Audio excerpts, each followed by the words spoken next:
ठोस अवस्था solid state के लेक्चर नंबर 3 में आप सभी का स्वागत है। प्यारे बच्चों, पिछले लेक्चर में हमने ये जाना था कि प्रकृति में अधिकतर ठोस क्रिस्टलीय प्रकृति के होते हैं। अब ये क्रिस्टलीय ठोस कौन से अवयवी कणों से मिलकर बने हैं और उन कणों के मध्य किस प्रकार का बल कार्य करता है, इस आधार पर क्रिस्टलीय ठोस को 4 कैटेगरी में बांटा गया है, 4 श्रेणियों में बांटा गया है। इनका ये जो विभाजन है ये बहुत ही आसान, बड़ा सिंपल सा है। जैसे इन चारों कैटेगरीज के जो नाम हैं वो है आणविक ठोस, आयनिक ठोस, धात्विक ठोस और सह संयोजक ठोस या जिसे नेटवर्क ठोस भी कहा जाता है। अब इनका नाम इनके अवयवी कण हैं उनके आधार पे रखा हुआ है। जैसे अगर कोई ठोस अणुओं से मिलकर बना हुआ है, यानी किसी ठोस के अवयवी कण यदि अणु हैं तो वो आणविक ठोस है। जैसे बर्फ है, H2O अणुओं से बनी होती है तो वो आणविक ठोस है। आयोडीन है, I2 अणुओं से बनी हुई होती है, आणविक ठोस।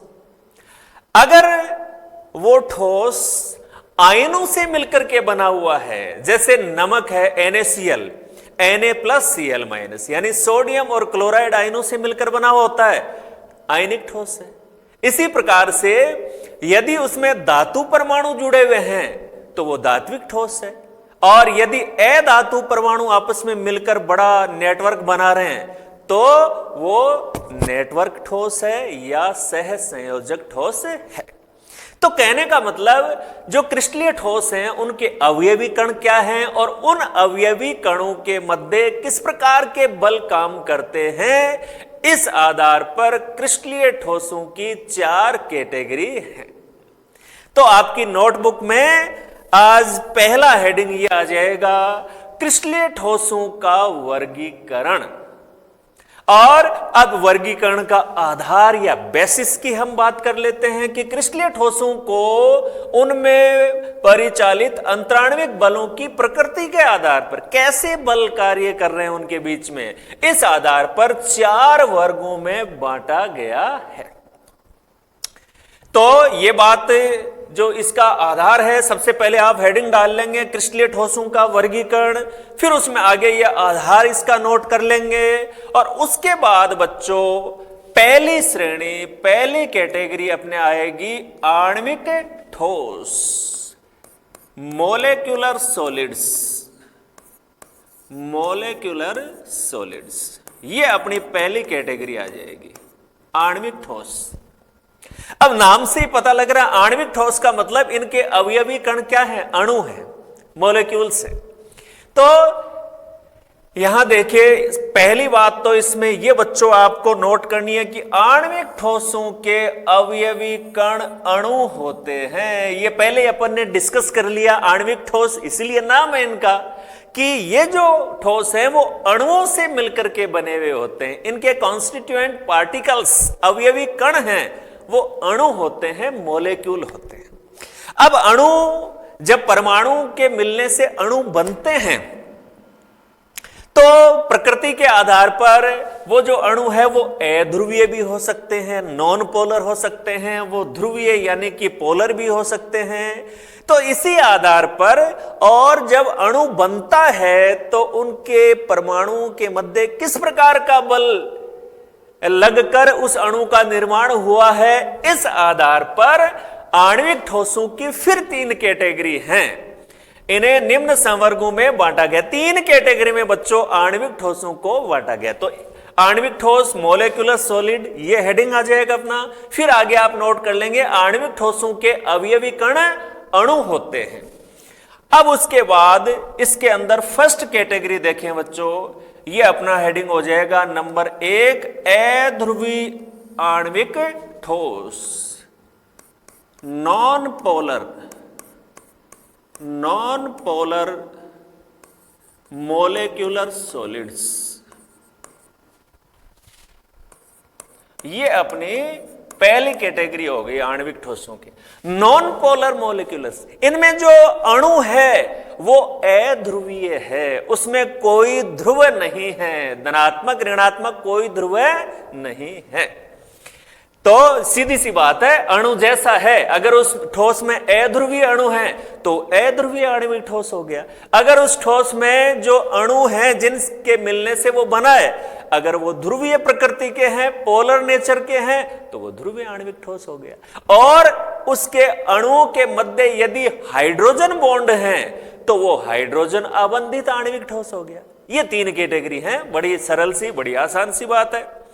तो सबसे पहले बच्चों इसमें क्या नोट करना है आपको, जितना मैं इसमें बता रहा हूं उस ढंग से उतना ही आपको नोट करना है इसमें। तो अध्रुवीय आणविक ठोस में आप लिखेंगे, इसके अंतर्गत वे ठोस आते हैं जो या तो परमाणु या अध्रुवीय सहसंयोजक बंध से बने अणु, यानी ऐसे अणु जिनके निर्माण में अध्रुवीय सहसंयोजक बंध है।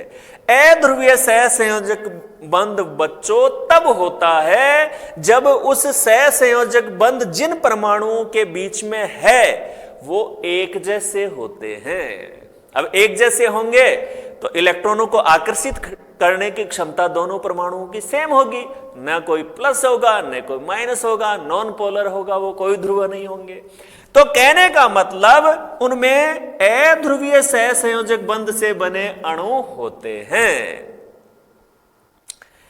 तो अध्रुवीय सहसंयोजक बंधों से बने अणु होते हैं। अब आगे जो ये डेफिनेशन हो गई इसकी कि भाई अध्रुवीय आणविक ठोस क्या होते हैं, तो हम कहेंगे वे ठोस जो या तो परमाणु या फिर अध्रुवीय, जब परमाणु है तब तो उसमें ध्रुवीयकार अध्रुवीय का कोई इश्यू ही नहीं आएगा अगर अकेला परमाणु है तो, या फिर अगर अणु है तो वो अणु कैसे बने हुए होने चाहिए, वो अध्रुवीय सहसंयोजक बंध से बने हुए होने चाहिए। तो वे ठोस जो या तो परमाणु या फिर अध्रुवीय सहसंयोजक बंध से बने अणु द्वारा बने होते हैं। जितनी अंडरलाइन की हुई है बात, केवल वो बात आप लिखेंगे तो पूरी अच्छी से इसकी डेफिनेशन बन जाएगी आपके पास कि इसके अंतर्गत वे ठोस आते हैं जो या तो परमाणुओं या अध्रुवीय सहसंयोजक बंध से बने अणुओं द्वारा बने होते हैं। तो ऐसे ठोस क्या कहलाएंगे बच्चों, अध्रुवीय आणविक ठोस। ये डेफिनेशन हो जाएगी। फिर पैराग्राफ चेंज करते हुए आप लिखेंगे इसकी इनमें ये जो अणु है उनके बीच में कैसा बल कार्य करता है, क्योंकि इसका आधार है ना अंतराण्विक बलों, अणुओं के बीच लगने वाला जो बल है उसकी नेचर क्या है, उसकी प्रकृति क्या है।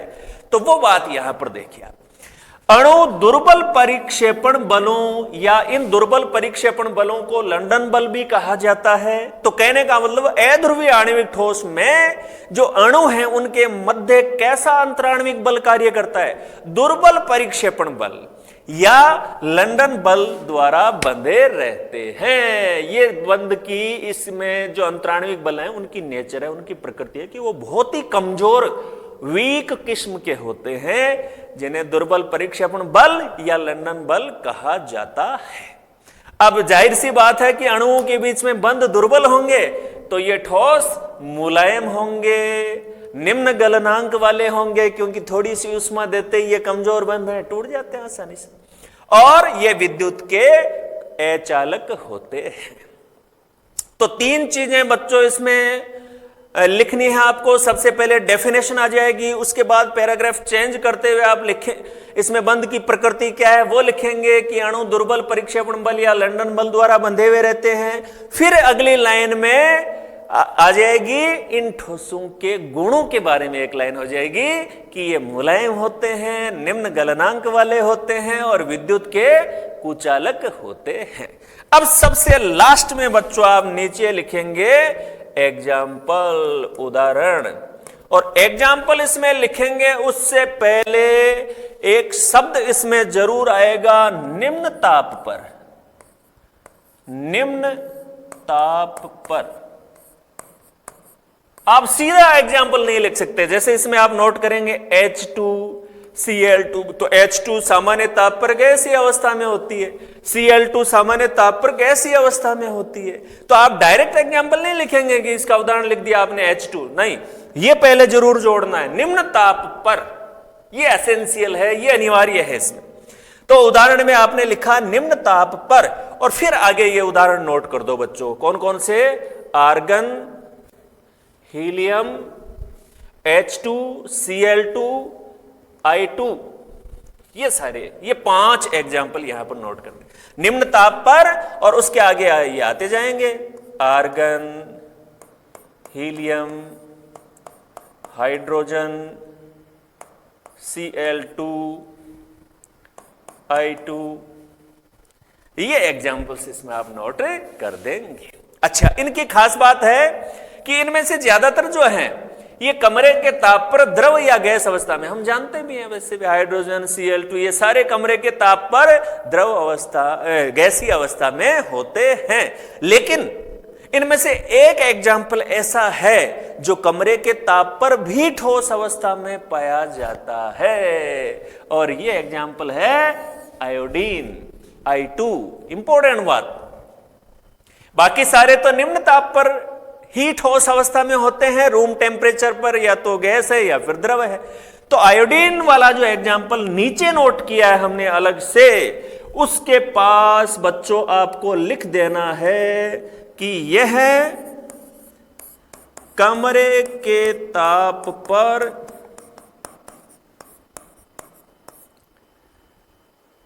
ठोस अवस्था में पाया जाता है। कमरे के ताप पर ठोस अवस्था में पाया जाता है। बाकी जा रहे एग्जाम्पल हैं वो उनमें से कोई भी कमरे के ताप पर ठोस अवस्था में नहीं है।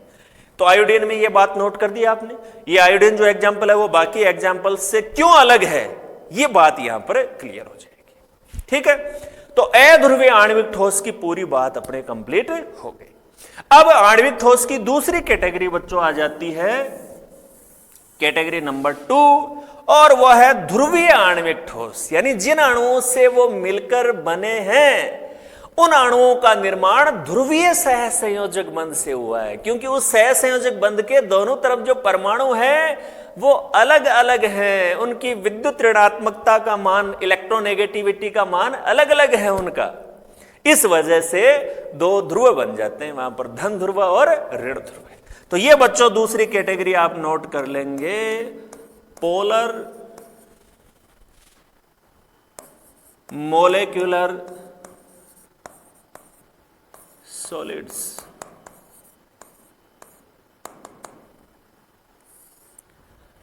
पोलर मोलेक्युलर सॉलिड्स, ये अपने आणविक ठोस में दूसरी कैटेगरी आ गई। अब इसमें क्या बात आपको बच्चों नोट करनी है, देखें यहां से इसमें नोट करें, पदार्थों के अणु ध्रुवीय सहसंयोजक बंधों से बने होते हैं, जबकि यहां पर जो अणु थे वो किससे बने हुए थे, अध्रुवीय सहसंयोजक बंध। तो जो उसका हेडिंग में नाम है वही नाम नीचे आना है। तो कोई याद रखना कि इस पे ज्यादा स्ट्रेस देने की कोई आवश्यकता ही नहीं है। भाई अध्रुवीय आणविक ठोस है, इसका मतलब ये जो अणु है, इस ठोस के जो अणु हैं वो अध्रुवीय आणविक सहसंयोजक बंधों से बने हैं, और ध्रुवीय आणविक ठोस है तो उसके अणु है वो ध्रुवीय सहसंयोजक बंध से बने हुए। तो इन पदार्थों के अणु ध्रुवीय सहसंयोजक बंध से बने होते हैं ऐसे, और इनके मध्य यहां पर देखो जो नेचर थी, यानी अणुओं के मध्य जो बॉन्ड थे वो दुर्बल परिक्षेपण। अब इसमें ऐसे ठोसों में अणु अपेक्षाकृत प्रबल द्विध्रुव अन्योन्य क्रिया, क्योंकि देखो इसमें ध्रुवीय अणु है तो एक जो ध्रुवीय अणु होता है वो द्विध्रुव की भांति व्यवहार करता है, डाइपोल की भांति व्यवहार करता है, क्योंकि उसका एक सिरा प्लस धनावेश की तरह और दूसरा ऋणावेश की तरह रहता है, तो वो डाइपोल की तरह व्यवहार करता है। अब दो अणु पास पास है तो एक का धनात्मक सिरा दूसरे के ऋणात्मक सिरे को आकर्षित करेगा, और आकर्षित करेगा तो वो एक दूसरे को के साथ मजबूती से बंध जाते हैं। तो यहां पर एक जो शब्द काम में लिया इसने अपेक्षाकृत, यानी तुलनात्मक रूप से, किसके साथ तुलना, अध्रुवीय आणविक। अध्रुवीय आणविक ठोस की बजाय ध्रुवीय आणविक ठोसों में अणुओं के मध्य जो बॉन्ड होते हैं वो स्ट्रॉन्ग होते। बाकी ठोसों में आप देखेंगे आयनिक ठोस, धात्विक ठोस, उनकी तुलना में तो ये बहुत कमजोर हैं, लेकिन ये प्रबल किसकी तुलना में बता रहा है, अध्रुवीय आणविक ठोस की तुलना में। अध्रुवीय आणविक ठोस की तुलना में प्रबल अन्योन्य क्रिया, प्रबल बल इनके बीच में बनते हैं, क्योंकि विपरीत आवेश के कारण आकर्षित कर रहे हैं वो। और अगर गुणों के हिसाब से यदि हम देखें तो ये ठोस भी मुलायम होते हैं, ये भी विद्युत के अचालक है, और गलनांक इनका भी कम है। लेकिन अध्रुवीय आणविक ठोस से यदि आप कंपेयर करो तो उनकी तुलना में गलनांक ज्यादा होते हैं, क्योंकि इनका बॉन्ड स्ट्रांग है। उन बॉन्ड्स को तोड़ने के लिए इनकी तुलना में ज्यादा उष्मा देनी पड़ेगी, ज्यादा गर्म करना पड़ेगा, तो गलनांक अधिक हो। ये इसमें दो एग्जाम्पल नोट कर लें बच्चों लास्ट में। इसमें ठोस SO2 और ठोस NH3। ठोस SO2 सल्फर डाइऑक्साइड और ठोस NH3। क्लियर है बात? तो ये इसमें ध्रुवीय आणविक ठोस में क्या क्या बात लिखी, एक तो डेफिनेशन आ गई हमारी कि इन पदार्थों के, या आप कह दीजिए इन ठोस के अणु ध्रुवीय सह संयोजक बंध से बने होते हैं, और इनमें अणु आपस में किस प्रकार के बल द्वारा जुड़े हुए हैं, प्रबल द्विध्रुव द्विध्रुव, क्योंकि इसमें जो अणु हैं वो ध्रुवीय हैं, और ध्रुवीय अणु एक द्विध्रुव डाइपोल की भांति व्यवहार करता है। इसका एक सिरा प्लस दूसरा माइनस होता है। तो दो पास पास में जो अणु हैं, एक द्विध्रुव है और उसके पास जो दूसरा अणु है वो दूसरा द्विध्रुव है, उनके विपरीत आवेशित सिरों के मध्य जो अन्योन्य क्रिया होती है, जो आकर्षण बल होता है, उसके कारण वो एक दूसरे के साथ बंधे हुए रहते हैं।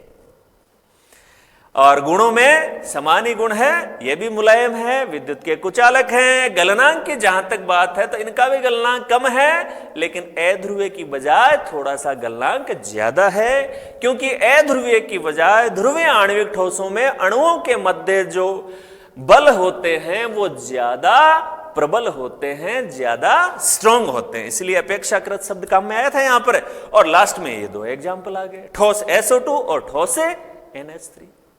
क्लियर है बात बिल्कुल? चलिए अब आणविक ठोसों की तीसरी कैटेगरी की ओर बढ़ जाते हैं बच्चों, और वो है हाइड्रोजन आबंधित आणविक ठोस। तो चलिए नेक्स्ट कैटेगरी की ओर बढ़ते हैं। ये देखिए बच्चों अपनी तीसरी कैटेगरी, आणविक ठोसों की तीसरी कैटेगरी हमारे पास है हाइड्रोजन आबंधित आणविक ठोस, हाइड्रोजन बॉन्डेड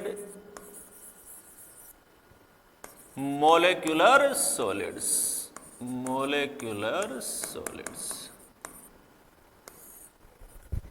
तो नाम से साफ साफ पता लग रहा है कि इनमें अणुओं के मध्य हाइड्रोजन बंध उपस्थित हैं, और हाइड्रोजन बॉन्ड के बारे में हम अच्छे से जानते हैं। हाइड्रोजन बॉन्ड उन अणुओं द्वारा बनाया जाता है जिनमें हाइड्रोजन उपस्थित हो, नंबर एक बात। नंबर दो, वो हाइड्रोजन उच्च विद्युत ऋणता वाले किसी तत्व के साथ जुड़ी हुई हो। और उच्च विद्युत ऋणता की इस कैटेगरी में तीन तत्व आते हैं, फ्लोरीन, ऑक्सीजन और नाइट्रोजन। तो अगर किसी आणविक ठोस के अणु आपस में हाइड्रोजन आबंध द्वारा जुड़े हुए हैं तो वो हाइड्रोजन आबंधित आणविक ठोस है। तो ऐसे ठोसों के अणु में हाइड्रोजन और उच्च विद्युत ऋणता वाले तीन परमाणु फ्लोरीन, ऑक्सीजन, नाइट्रोजन के मध्य ध्रुवीय सह संयोजक बंध होते हैं, ध्रुवीय सह संयोजक बंध होते हैं। और इसी का नाम क्या है? हाइड्रोजन बॉन्ड है। यानी हाइड्रोजन आबंधन ऐसे ठोसों के अणुओं को बंधित करते हैं, यानी इन ठोसों के जो अणु हैं वो आपस में हाइड्रोजन आबंधन, हाइड्रोजन बंधों द्वारा बंधे हुए रहते हैं। क्लियर है? कोई इसमें दिक्कत वाली, कंफ्यूजन वाली कोई स्थिति नहीं है। नाम हेडिंग है, हेडिंग ही बता देगा अपने को।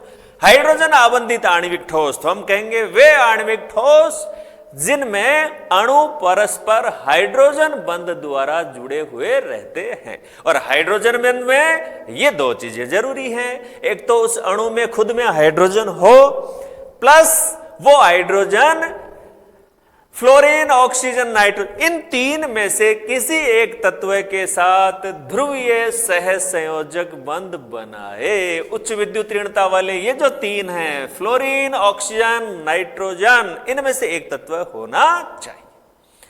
तो अगर अणुओं के बीच में हाइड्रोजन बॉन्ड है तो वो हाइड्रोजन आबंधित आणविक ठोस हो गया। तो ये दोनों बातें नोट कर लेंगे आप इसमें कॉपी में, और फिर पैराग्राफ चेंज करके बात करेंगे हम गुणों की।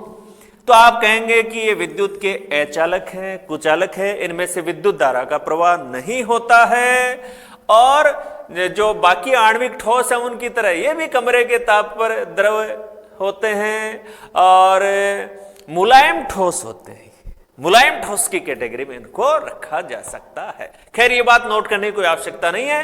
तो ये दो बातें ये इसमें आ जाएंगी, और पैराग्राफ बदलते हुए आप लिख देंगे कि विद्युत के कुचालक हैं। और लास्ट में बच्चों एग्जाम्पल आ जाएगा, अपने एग्जाम्पल नोट कर लेंगे आप। H2O बर्फ, यानी H2O जब ठोस अवस्था में होता है तो उसको आप जानते हैं बर्फ कहते हैं। तो इस प्रकार से ये तीन कैटेगरी आ गई अपने आणविक ठोसों की। वे ठोस जो अणुओं से बने हुए होते हैं आणविक ठोस होते हैं। अब वो अणु कैसे बने हैं उसके आधार पे तीन कैटेगरी हो गई। अगर वो अणु अध्रुवीय सह संयोजक बंध द्वारा अगर बने हुए हैं तो अध्रुवीय सह संयोजक बंध से बने इन ठोसों को क्या कह देंगे? अध्रुवीय आणविक ठोस। अगर वो ध्रुवीय सह संयोजक बंध से अणु बने हैं तो उन अणुओं से बनने वाला ठोस क्या हो जाएगा? ध्रुवीय आणविक ठोस। और अगर वो अणु जो है उनके बीच अगर हाइड्रोजन बॉन्ड उपस्थित है तो वो हो जाएंगे हाइड्रोजन आबंधित आणविक ठोस। चलिए अब इसके बाद क्रिस्टलीय ठोस की नेक्स्ट कैटेगरी बच्चों, और वो है आयनिक ठोस, आयोनिक सॉलिड्स।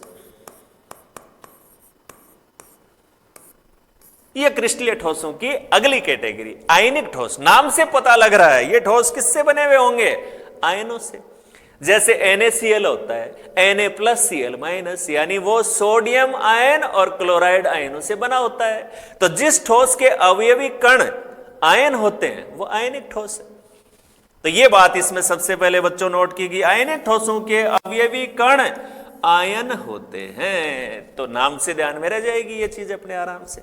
अब आयन अगर है, दो प्रकार के आयन है, धनायन और ऋणायन। तो ऐसे ठोसों का निर्माण धनायनों और ऋणायनों, और यहां से फिर लिखना है मैं प्रबल गुलामी यानी स्थिर विद्युत बलों से बंधने पर होता है। जितनी बात अंडरलाइन की हुई है वो लिखनी है आपको। आयनिक ठोसों के अवयवी कण आयन होते हैं। ऐसे ठोसों का निर्माण धनायनों और ऋणायनों में प्रबल स्थिर विद्युत बलों से बंधने पर होता है। तो दोनों बातें आ गई। इनके अवयवी कण क्या है? आयन है। और इनके मध्य जो बंध है उसकी प्रकृति कैसी है वो बात भी आ गई। स्थिर विद्युत बल होते हैं इनके बीच में, इलेक्ट्रोस्टैटिक फोर्सेज होती हैं। दोनों बातें हो गई, अवयवी कण आयन और बंध की प्रकृति। क्लियर है? अब पैराग्राफ बदलते हुए आप गुणों के बारे में दो तीन छोटी छोटी बातें नोट करेंगे। नंबर 1, गुणों में आप लिखेंगे कि ये ठोस कठोर और भंगुर प्रकृति के होते हैं। साथ साथ समझते हुए चलते हैं इनको। कठोर या सॉलिड, कठोरता इनमें क्यों है? कठोरता का कारण है कि इनमें जो अवयवी कण है वो आयन है, और आयनों के मध्य जो बॉन्ड है वो कैसे हैं? प्रबल हैं, स्ट्रांग हैं, इसलिए ये कठोरता पाई जाती है। आणविक ठोसों की तरह मुलायम नहीं है, ये कठोरता होती है। और भंगुर प्रकृति, ब्रिटल नेचर। भंगुर प्रकृति का मतलब होता है अगर किसी ठोस पर चोट मारने पर यदि वो बिखर जाए, छोटे छोटे पार्टिकल्स में बिखर जाए, तो उसको कहते हैं भंगुर प्रकृति, ब्रिटल नेचर। जैसे नमक का बड़ा टुकड़ा है हमारे पास कोई, और उस पर चोट मारे तो वो छोटे टुकड़ों में बिखर जाएगा। ऐसा क्यों होता है? ब्रिटल नेचर क्यों होती है आयनिक ठोस में? चलिए फटाफट इसको थोड़ा सा समझ लेते हैं। देखो आयनिक ठोसों में इस प्रकार से विपरीत प्रकृति वाले जो आयन होते हैं वो एक दूसरे के पास पास स्थित होते हैं। विपरीत प्रकृति वाले आयन इस तरह से। अब अगर इन पे बाहर से बल लगाया जाए तो क्या होगा? बिखर क्यों जाते हैं वो? यहां से समझते हैं। मान लीजिए यहां से बाहर से बल लगाया गया, तो ये जो आयनों की परत है वो इस समय तो विपरीत आवेश के कारण ये सारे एक दूसरे से जुड़े हुए हैं अच्छी तरह से। जैसे यहां पर बल लगाया जाएगा तो ये जो परत है वो आगे खिसकेगी, आगे खिसकेगी तो जैसे एक एक स्थान ये आगे खिसकेंगे, जैसे ये माइनस यहां आएगा प्लस यहां आएगा, तो प्लस यहां आते ही देखो क्या हो जाएगा, प्लस प्लस प्लस।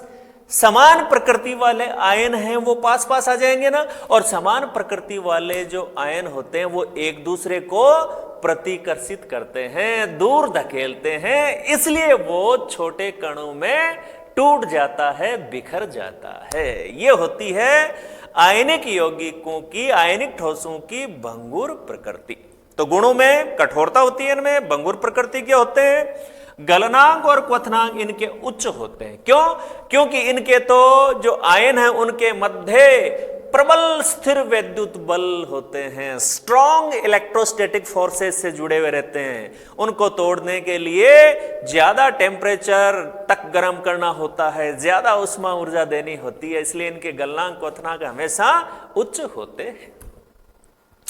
तो ये पहले आप ऊपर डेफिनेशन लिख लेंगे, फिर पैराग्राफ चेंज करते हुए ये कठोर होते हैं, भंगुर प्रकृति के होते हैं, इनके गलनांक और क्वथनांक उच्च होते हैं, ये प्रॉपर्टीज आ जाएगी। अब इसके बाद देखो यहां एक बहुत अच्छा क्वेश्चन आयनिक जो सॉलिड्स हैं उनमें बनता है। वो क्या है कि इनमें आयन गमन के लिए स्वतंत्र नहीं होते, अतः ये ठोस अवस्था में विद्युत रोधी होते हैं। देखो जिस पदार्थ में आयन होते हैं वो सुचालक होना चाहिए, लेकिन इनमें आयन होते हैं, जैसे अपन बात कर रहे थे NaCl की, Na+Cl- आयन है, लेकिन फिर भी ये क्या है, विद्युत रोधी है, कुचालक है, सुचालक नहीं है। इसका कारण होता है कि जो आयन होते हैं वो अपने स्थान पर प्रबल स्थिर विद्युत बलों से बंधे हुए हैं। वो विद्युत का चालन कब करेगा, जब आयन गति करेंगे, आयनों में मूवमेंट होगा, एक स्थान से दूसरे स्थान तक वो जाएंगे, तब उनका प्रवाह होगा, तब विद्युत का चालन होगा। आयन तो हैं, लेकिन वो आयन गमन के लिए स्वतंत्र नहीं है, फ्री नहीं है, वो अपने स्थान पर मजबूती से बंधे हुए हैं। इसलिए आयन होते हुए भी जो आयनिक ठोस होते हैं वो अपनी ठोस अवस्था में विद्युत रोधी होते हैं, विद्युत के कुचालक होते हैं। अब इसमें आगे ये बात, गलित अवस्था में मान लीजिए कोई आयनिक ठोस है, उसको गर्म किया, जैसे नमक है उसको गर्म किया, तो अपने गलनांक पर पिघल कर वो द्रव अवस्था में आ जाएगा, वो उसकी कहलाएगी गलित अवस्था। मेल्ट हो गया है, वो पिघल गया है। या फिर उसको जल में घोल लें, उसका विलयन बना लें हम, जैसे नमक है उसको पानी में मिला लिया हमने। इन दोनों ही कंडीशन में उनके आयन गमन के लिए फ्री हो जाते हैं, मुक्त हो जाते हैं, और वे विद्युत का संचालन करते हैं। बहुत अच्छा इंपॉर्टेंट क्वेश्चन है। तो ऊपर आप डेफिनेशन, उसके बाद नीचे ये जो 3 प्रॉपर्टी है वो, फिर नीचे पैराग्राफ चेंज करते हुए ये वाली बात आपको नोट करनी है कि इनमें आयन गमन के लिए स्वतंत्र नहीं होते हैं, अतः ये ठोस अवस्था में तो विद्युत रोधी होते हैं, लेकिन गलित अवस्था में और जल में घोलने पर इनके आयन गमन के लिए फ्री हो जाते हैं। अब वो गति कर सकते हैं, और जब आयनों का गमन होगा, आयनों की गति होगी, तो विद्युत धारा का चालन भी होगा। तो यहां एक क्वेश्चन बनाया जाता है कि क्या कारण है कि आयनिक ठोस अपनी ठोस अवस्था में तो विद्युत के कुचालक होते हैं, लेकिन गलित अवस्था में वह विलयन में विद्युत के सुचालक होते हैं, क्यों, यह पूछा जाता है। तो इसमें हमारा जवाब क्या होगा कि ठोस अवस्था में उनके आयन गति करने हेतु स्वतंत्र नहीं होते हैं, इसलिए वो विद्युत के कुचालक होते हैं। लेकिन गलित अवस्था में और विलयन में उनके आयन गति करने हेतु स्वतंत्र होते हैं, इसलिए वो विद्युत के सुचालक होते हैं।